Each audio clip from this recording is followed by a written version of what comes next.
Hi everyone, exam medicine channel में आप सभी का स्वागत है। हम बात करने वाले हैं हिंदी टॉपिक की और आज की क्लास में आपको मिलने वाले हैं वाक्य रचना। जैसा कि आपको पता है कि मैंने आपको शब्द रचना से संबंधित हर एक चीज़ बता दी है। चार्ट के माध्यम से चीज़ें आपको समझाई गई थी और आपको उसकी पीडीएफ भी टेलीग्राम पर मिल गई थी। आज की क्लास में हम देखेंगे वाक्य रचना। वाक्य कितने प्रकार के होते हैं, किसके अनुसार कितने प्रकार के जो उसके भेद हैं, उसको उसके टाइप को बांटा गया उसको समझेंगे।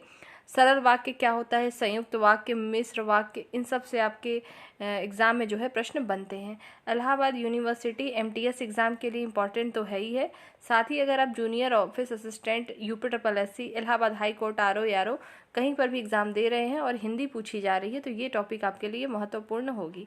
ये सभी जो भी क्लासेस मिलती हैं सभी की अपने अपने प्लेलिस्ट में भी सेव है। जैसे कि जूनियर असिस्टेंट की यूपी की अलग है, इलाहाबाद हाई कोर्ट के लिए अलग और इलाहाबाद यूनिवर्सिटी के लिए अलग प्लेलिस्ट है, सब में सेव है। जिसको जहाँ से पढ़ना है वहाँ से पढ़ सकता है। तो आइए शुरू करते हैं और समझते हैं कि ये होता क्या है वाक्य रचना। आपको एक पेज की ये पीडीएफ है, लेकिन इसमें बहुत सारी चीज़ें इंक्लूडेड हैं और आपको इतने में समझ में आ जाएगा। किताबों से पढ़ेंगे तो आपको बहुत सारी चीज़ें हैं, लेकिन सिर्फ इतना है, इतना अगर आपको समझ में आ गया तो एग्ज़ाम, वनडे एग्ज़ाम जो भी देंगे उसमें इससे क्वेश्चन छूटेगा नहीं। आइए समझते हैं।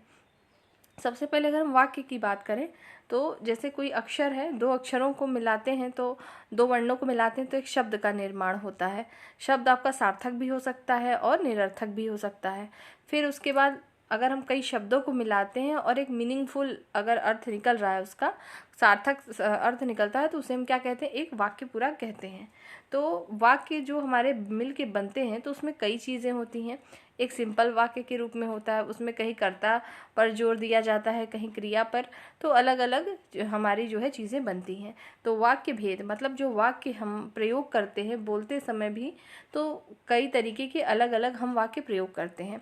तो उसी वाक्य को बोला गया है कि वाक्य भेद क्या है, कितने प्रकार के होते हैं, इसको समझेंगे। इंग्लिश में भी आप लोग पढ़ते हैं तो आपके सेंटेंस के टाइप्स होते हैं। जैसे आप जब पढ़ते हैं तो उसमें पॉजिटिव सेंटेंस होते हैं, नेगेटिव होते हैं, इंट्रोगेटिव होता है, इंट्रोगेटिव नेगेटिव होता है, पॉजिटिव होते हैं। तो इस तरीके का ही इसमें भी होता है, तो इसको ही हम समझने वाले हैं। तो चलिए एक एक करके देखते हैं। देखिए, सबसे पहले अगर पूछा जाए वाक्य के भेद, तो मेन रूप से पूछे वाक्य के भेद क्या है, तो वाक्य के भेद को अर्थ के अनुसार बांटा गया है और रचना के अनुसार बांटा गया है। ये इसके मेन पार्ट होते हैं और प्रयोग के आधार पर भी बांटा गया है। लेकिन जो प्रयोग के आधार पर हम देख रहे हैं तीन प्रकार, इसको वाच्य के प्रकार भी बोलते हैं। ठीक है, तो दोनों बातों को ध्यान रखिएगा। अगर एग्जाम में वाच्य के प्रकार पूछे तो भी आप बताएंगे, प्रयोग के आधार पर बताएंगे तो भी आप ये तीन चीज़ बताते हैं। तो वाक्य भेद कितने हो गए हमारे, अर्थ के अनुसार बांटा गया है, रचना के अनुसार और प्रयोग करने के आधार पर वाक्य को बांटा गया है। वाक्य का मतलब आप समझ गए होंगे। जैसे सेंटेंस, जैसे आप इंग्लिश में जब कोई सेंटेंस लिखते हैं तो पहले क्या आता है, आपका सब्जेक्ट आता है प्लस वर्ब आता है, उसके बाद क्या आता है, आपका ऑब्जेक्ट आता है, ऐसा होता है। ठीक है, और हिंदी में जब अगर आप बात करते हैं तो क्या हो जाता है, सबसे पहले क्या आता है, जैसे हमने बोला कि सोहन खाना खाता है, तो सोहन क्या हो गया आपका, आप जैसे वो कर्ता हो गया। ठीक है, कर्ता हो गया। फिर आपने कहा खाना खाता है, तो क्रिया जो है इसमें बाद में आती है, ऑब्जेक्ट पहले इसमें आ जा रहा है। ठीक है, और क्रिया जो है लास्ट में आती है, जबकि इंग्लिश में हमारी क्या होती है, सब्जेक्ट के जस्ट बाद आ जाती है। तो यही आपके इसमें अंतर होता है। आइए देखते हैं अर्थ के अनुसार कितने भागों में बांटा गया है। इन सबको याद रखेंगे। जो यहाँ नाम लिखा हुआ है इसके नाम से ही इसमें अर्थ छुपा है, आप समझ जाएंगे। जैसे पहला है विधिवाचक वाक्य, वाक्य आगे लिखा नहीं है लेकिन समझते रहेंगे। विधिवाचक को ही हम क्या कहते हैं, स्वीकारात्मक वाक्य, मतलब जो कि पॉजिटिव सेंस में होती है। देखिए, जो आपके पॉजिटिव वाक्य होंगे वही आपके विधिवाचक या स्वीकारात्मक वाक्य होते हैं।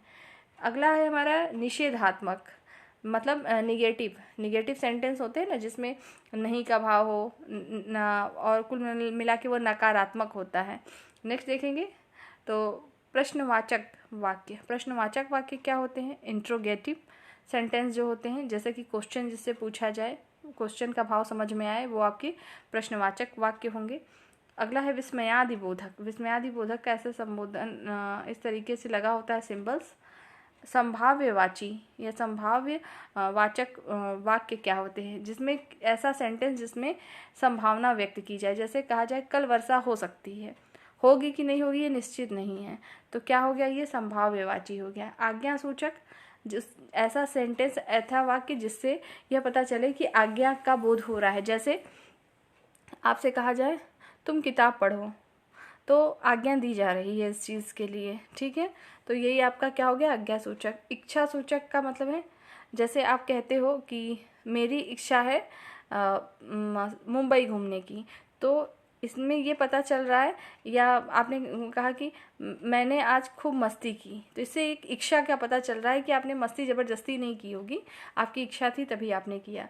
तो ये इच्छा सूचक वाक्य होते हैं। संकेतवाची सूचक वाक्य क्या होते हैं, जिसमें संकेत दिया गया हो। कहीं ऐसा तो नहीं है, या आपसे कहा जाए, या तो कहीं मान लो पेन रखा हुआ है, कहा जाए वहाँ पर पेन है, मतलब आपको संकेत दे दिया गया कि वहाँ पर पेन रखा हुआ है। तो इस तरीके के वाक्य हमारे संकेतवाची वाक्य होते हैं। तो हमने अभी जो वाक्य के भेद पढ़े उसको पढ़ा अर्थ के आधार पे। अर्थ के आधार पे वाक्य कितने प्रकार के होते हैं, 8 प्रकार के। कौन कौन से, तो विधिवाचक, जिसको स्वीकारात्मक वाक्य कहेंगे, और दूसरा होता है निषेधात्मक, तीसरा होता है आपका प्रश्नवाचक वाक्य, विस्मयादिबोधक, संभाव्यवाची, आज्ञासूचक, इच्छासूचक और संकेतवाची वाक्य। ये सभी वाक्य हैं, इनका नाम याद रखिएगा और समझ में आ रहा होगा इनके शब्दों से ही कि इसमें किस तरीके के सेंटेंस यानी किस तरीके के वाक्य शामिल होते हैं। ये तो रही बात अर्थ के अनुसार। सबसे ज़्यादा परीक्षाओं में पूछे जाने वाला जो वाक्य भेद में है वो है रचना के आधार पर। रचना के आधार पर वाक्य कितने प्रकार के होते हैं, 3 प्रकार के। कौन कौन से होते हैं, पहला है सिंपल मतलब सरल वाक्य, दूसरा हमारा होता है संयुक्त वाक्य और तीसरा हमारा होता है मिश्रित वाक्य। इन्हें तीनों से ज़्यादातर प्रश्न हमें देखने को परीक्षाओं में मिलते हैं। तो अभी हम सबके एग्जाम्पल के तौर पर भी समझेंगे कि क्या चीज़ें होती हैं। फिलहाल यहाँ पर थोड़ी छोटी बातें समझें तो इतना समझिए, सरल वाक्य एक ऐसा वाक्य होगा जिसमें केवल एक ही क्रिया होगी। जैसे कहें कि रीता खाना खाती है, तो वो क्या कर रही है, सिर्फ एक ही काम कर रही है। तो जिसमें सिर्फ एक क्रिया लगी हो वो हमारी क्या होती है, सरल वाक्य होती है। अगर संयुक्त वाक्य में 2 सरल वाक्य जहाँ मिल जाएंगे वो हमारे क्या होते हैं, संयुक्त वाक्य होते हैं। सरल वाक्य कैसे पहचान सकते हैं हम, संयुक्त वाक्य या मिश्रित वाक्य, उसके लिए मैंने अभी नोट लिखा है, कुछ ट्रिक है जिसके माध्यम से हम समझ सकते हैं, उसको भी बताया जाएगा। फिलहाल अभी यहाँ यही समझिए कि रचना के आधार पर 3 प्रकार के होते हैं, सरल वाक्य, संयुक्त वाक्य और मिश्रित वाक्य। उसी प्रकार से वाच्य या प्रयोग के आधार पर देखें तो कौन कौन से होते हैं, तो 3 इसके द्वारा भी होते हैं। जैसे कर्तवाची के आधार पर कर्म और भाववाची के अनुसार। कर्म का मतलब, कर्त का मतलब ही हो गया कि कर्ता प्रधान होगा। कर्ता मतलब जो करेगा, डूअर, जो करने वाला होगा, डूअर जो भी काम करेगा उस समय उसी को हम, वो प्रधान है अगर उस सेंटेंस में, तो हम कहेंगे ये कर्तवाच्य है। जैसे देखेंगे शिक्षक पढ़ा रहा है, तो इसमें जो है प्रधान क्या है, मतलब मुख्य इम्पॉर्टेंट चीज़ क्या है, शिक्षक।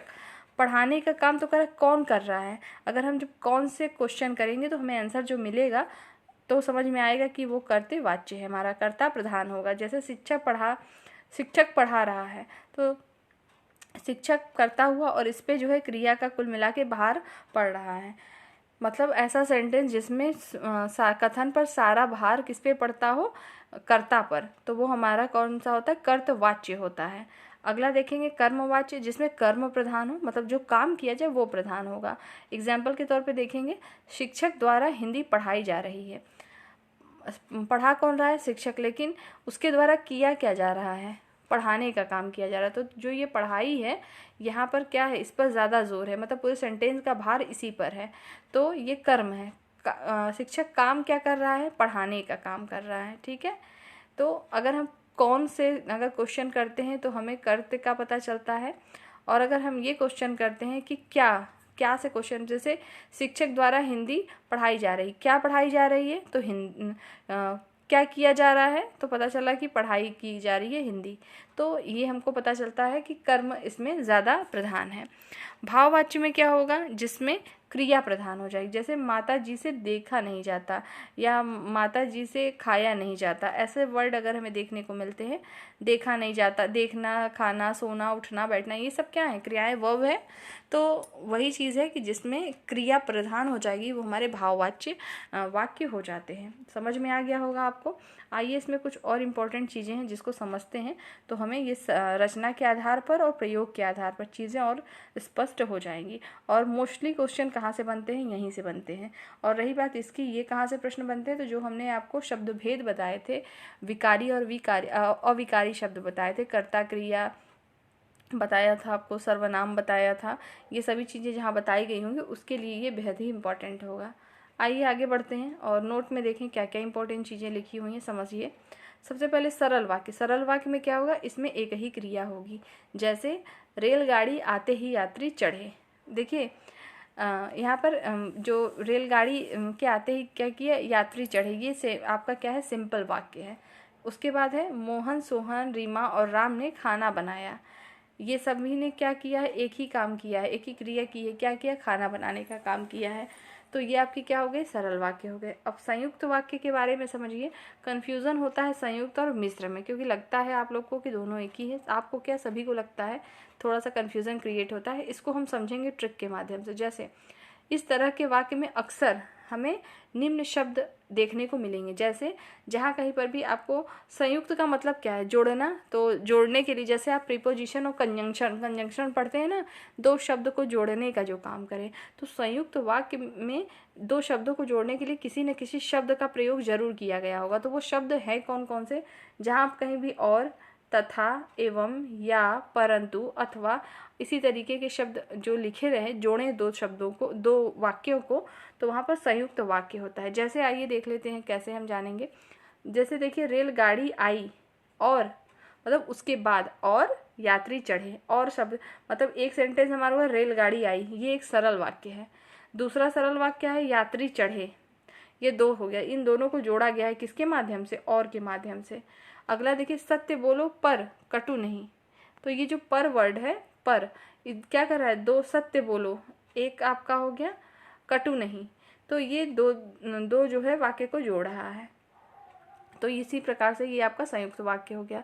मतलब मेन ये ध्यान रखना है आपको कि ऐसा वाक्य आपको जहाँ और, तथा, एवं, या, परंतु, अथवा मिले तो मैक्सिमम टाइम आप देखेंगे कि वो संयुक्त वाक्य की श्रेणी में आएगा।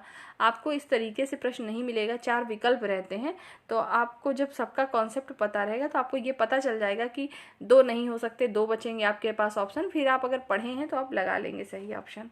आगे देखेंगे मिश्रित वाक्य में क्या आएगा, देखेंगे कि इस तरह के वाक्य में अक्सर क्या क्या शब्द आते हैं। जैसे इसमें मिश्रित शब्द को जोड़ा, जैसे कि, ताकि, क्योंकि, जैसा कि, ज्यों ही, तब ही, भले ही, जब तक, जहाँ तक, जो, यदि, तो, यद्यपि, तथापि, इस तरीके के हमें शब्द बीच में मिलेंगे, वहाँ पर मिश्रित शब्द हो, मिश्रित वाक्य होगा। जैसे देखिए, जैसी करनी वैसी भरनी, मतलब एक जो क्रिया, जो एक काम हो रहा होगा उसका प्रभाव दूसरे पे पड़ रहा होगा हमेशा। देखिए जैसे यदि आप आते तो अच्छा था, मतलब इसमें कहा जा रहा है आपके आने के बाद अच्छा होता, ठीक है, इसका आने का प्रभाव पड़ रहा है। गांधी जी ने कहा कि करो या मरो, या वर्ड लगा हुआ है।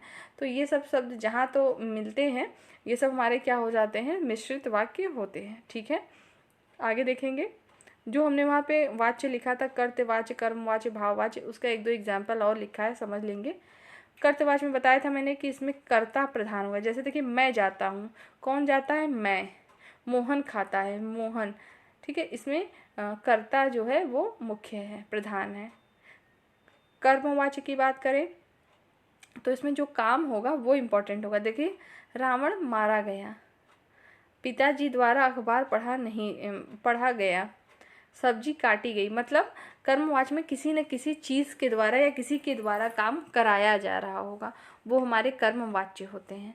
भाववाच्य में क्या होगा, अब चला जाए, मतलब क्रिया पर पूरा बल होता है पूरे सेंटेंस का, ठीक है, तो वही हमारा होता है भाववाच्य, जिसमें क्रिया प्रधान होती है। पूछा ऐसे भी जा सकता है कि ऐसा कौन सा वाच्य है जिसमें कर्ता प्रधान होता है, तो आपको याद होगा कि कर्तवाच्य, जिसमें कर्म प्रधान हो वो कर्मवाच्य, जिसमें क्रिया प्रधान हो वो भाववाच्य होती है। जैसे खेला नहीं जाता, सोया नहीं जाता, पढ़ा नहीं जाता, ये सब क्या है, ये सब हमारे जो है भाववाच्य में आएंगे। तो आज मैंने आपको जितनी चीज़ें पढ़ाई हैं इसमें वो बहुत ही इंपॉर्टेंट है और यहाँ से प्रश्न आपके 1-2 नंबर के ज़रूर परीक्षाओं में देखने को मिलते हैं, तो उसको रिवीज़न कर लीजिएगा। बाकी इसकी PDF भी आपको मिल जाएगी। जो लोग पढ़ाई कर रहे होंगे उनको लगभग बहुत सारी चीज़ें मैंने हिंदी में लगभग कवर ही करा चुके हैं और आपको इसी तरह से वीडियो मिलती रहेगी। बाकी अपने स्तर से पढ़ाई करते रहें, जो भी आपके एग्ज़ाम लगे हों अभी। नेक्स्ट वीडियो में जल्द मिलेंगे। जय हिंद।